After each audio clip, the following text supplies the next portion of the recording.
Please join me in the spirit of prayer. Lord, make me an instrument of your peace. Where there is hatred, let me sow love. Where there is injury, pardon. Where there is doubt, faith. Where there is despair, hope. Where there is darkness, light. And where there is sadness, joy. And now may the words of my mouth and the meditation of my heart be pleasing to you, O Lord, my rock and my redeemer. Amen. Over the past decade, I've occasionally shared with you stories about my family dynamics. I shared with you a story about my grandmothers and a story about my relationship with my father. One of the things I often said in those talks is that I am my mother's child, and I promise that one day I tell you what I mean. With Mother's Day a week away, and since today's homily topic is the answer is love, today is that day. Think of this as the final part of my family trilogy. There's a book in the Bible that tells the story of Queen Esther, how she, after unimaginable hardships, rose to become a queen. I remember at my mother's homegoing service, her pastor mentioned the book of Esther as being one of the only two Bible books that did not explicitly mention God. He said that both Esthers were powerful enough to carry their stories alone. Today, I'm going to share with you a book that could not be included in the canon because it had not yet been written. I'm calling it Second Esther, named after someone I miss every day, my guiding light, the woman who made me the person I am today, my mother, Esther Virginia Frances Morris Tisdall Lowry. St. Paul's comment about love resonates through my soul. Love never comes to an end. As it is, these remain: faith, hope, and love. The three of them, and the greatest of them, is love. How do you know you are living in love? Quoting former Supreme Court Justice Potter Stewart discussing another topic, I know it when I see it. As I look at my mother's life, I know she lived in love. My Queen Esther was a Depression-era child, the oldest of 4 children, and I think she learned at a very young age responsibility. Both my grandparents had to work. It was the Depression. So mother became the day-to-day caregiver for her 3 brothers. Her ability to get 3 headstrong boys to do their chores and homework proved beneficial when she entered the male-dominated workplace. My earliest memories of how my mother shaped me was a painful one. My father was an abusive alcoholic. And once I saw him at his worst with my mother. She saw that I had witnessed what he had done, and the next thing I knew, he was out of the apartment that he shared with mother and their 3 children. No women's shelter for us. He had to go. There are things that only hindsight and a mother filling in the blanks can complete the picture of what followed my father's ouster. With 3 children, 9 years of age and younger, I was the middle child. Mother first thought to seek public assistance. I remember the whole family going to the welfare office where mother was going to seek that public assistance.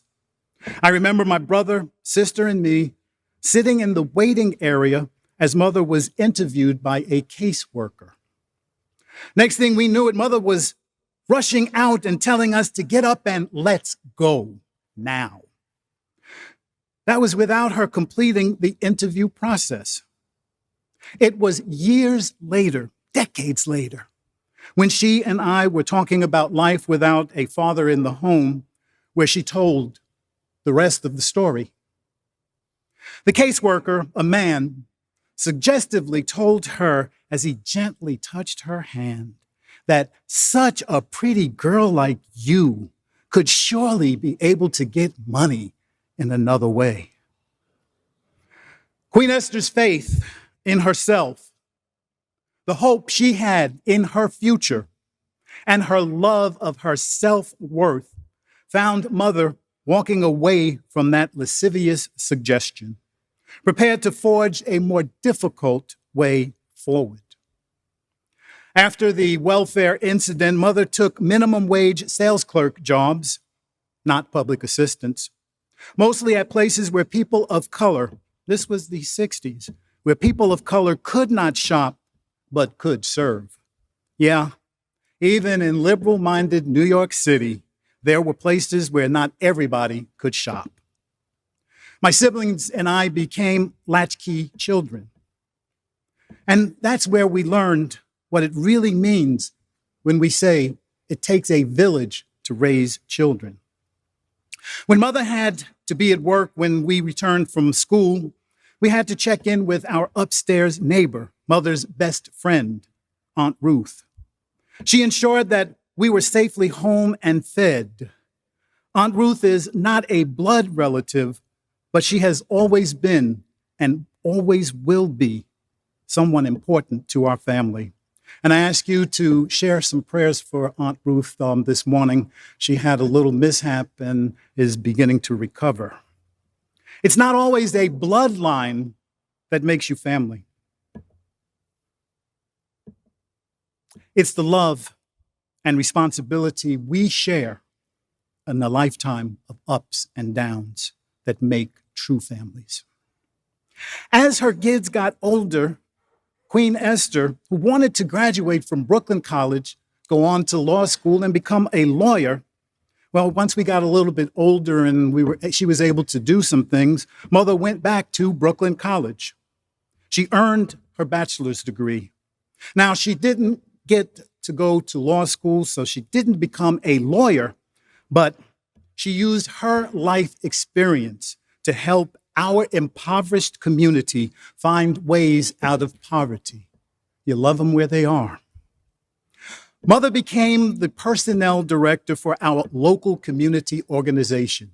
You know, that phrase gets derided way too often. It's community organizations that really keep people moving forward.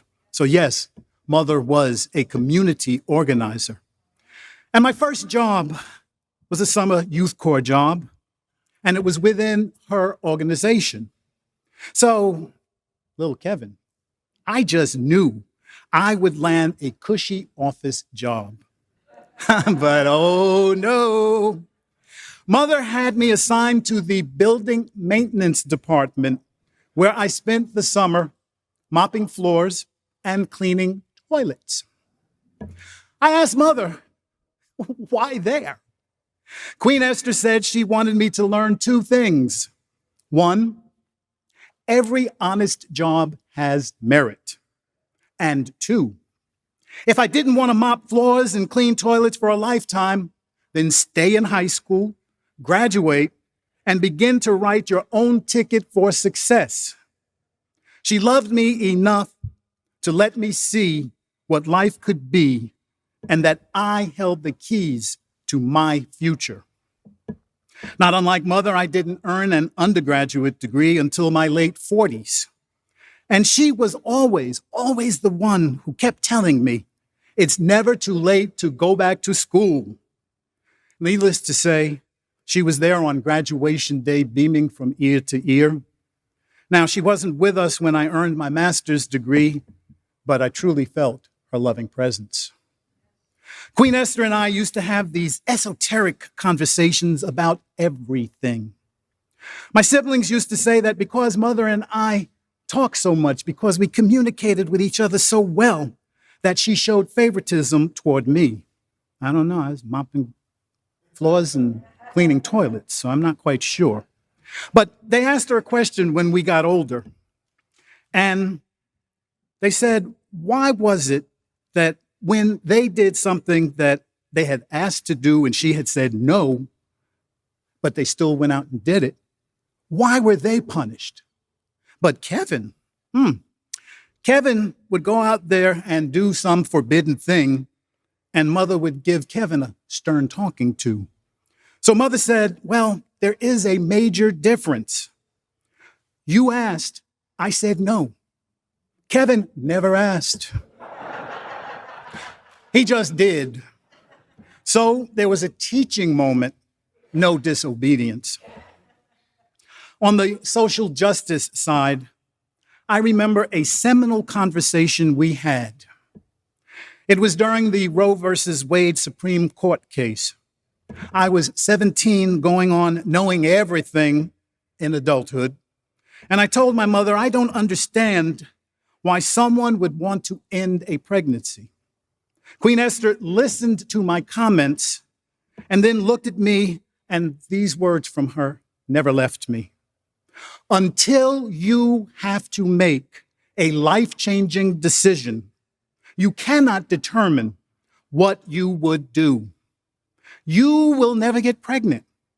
And because of that, you have no standing in the issue. Words I have embraced for my entire life. In 1973, women had little control over their lives, and Roe versus Wade decision, that decision was designed to make it clear that women have a right to choose what happens to their body. Now that we're having this conversation again, well, I can see my mother's face and hear her words. Unless you are the one who is pregnant, you have no standing in this issue. One more thing. I knew I had a same-sex attraction from a very young age. I think mother also knew this. Michael and I talk about it often, and our parents, they know, if they know their children, if they're loving their children, our parents know a lot about ourselves more than we do, or at least more than we're ready to face. She knew also that if she left a book out, any book, I would read that book. I learned about the birds and the bees through a book. And I learned about same-sex relationships the same way. I found this book that mother had left out, I'm sure deliberately. I don't remember the title, but in that book, two men discovered their attraction to each other, and they survived through love, a world where it was not just difficult, but was also often unsafe to be in a same-sex relationship. Now, here's the hard part. When mother found me in my bedroom in the arms of my first boyfriend, she didn't yell. She didn't throw me out of her home, but she did send me to a therapist. Now, it wasn't because she wanted to change me. Remember, I said, Mom already knew. It wasn't that. It wasn't that she wanted to change me. She sent me because she needed me to understand from an outside source that in the 1974 world, a world where the American Psychological Association had just declared that being gay was not a disorder, this world was not always going to be as loving as she.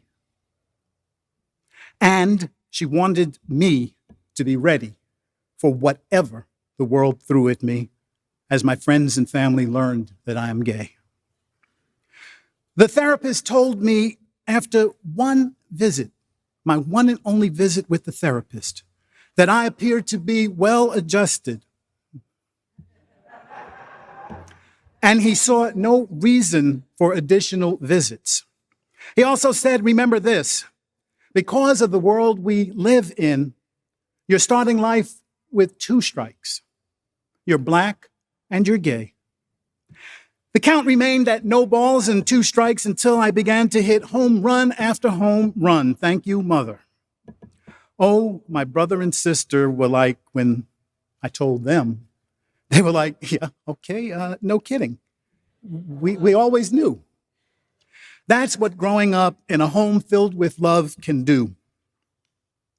I know my story may not resonate with far too many of my LGBTQ plus siblings. I have heard the stories of rejection, alienation, and abuse that so many of you have had to endure, but still you rise. In this day and age, there are more chances than ever where you will find communities of love that will take you in with open arms. If you have been hurt by so-called Christians, know that those who did the hurting would not know Jesus if he did like he did with doubting Thomas, put up his hands and have them touch the places where the nails had gone through their hands and side. I want you to know that you are not alone. Sunshine Cathedral is here as proof that you are God's miracle and not God's mistake. It's more than a catchphrase. It's who we are to our core. Watch our Sunday service on our social media platforms. Watch the Queer God Squad on the Happening Out television network discuss topics that are important to the queer community. Watch our midday prayers on Facebook. Visit us every single Wednesday morning, as our food sharing ministry helps all, and I do mean all people with food insecurities, feel a little safer. Find out about Sunshine Pride House and how it helps queer young adults safely navigate the transition from foster care and sometimes the streets to independent living, and so much more. If you do that, you will quickly learn that the world's largest progressive queer church is changing the lives of thousands of people weekly. We at Sunshine Cathedral follow our brother Jesus' command as we love God and show the love of God to our neighbors as ourselves. And this is the good news. Amen.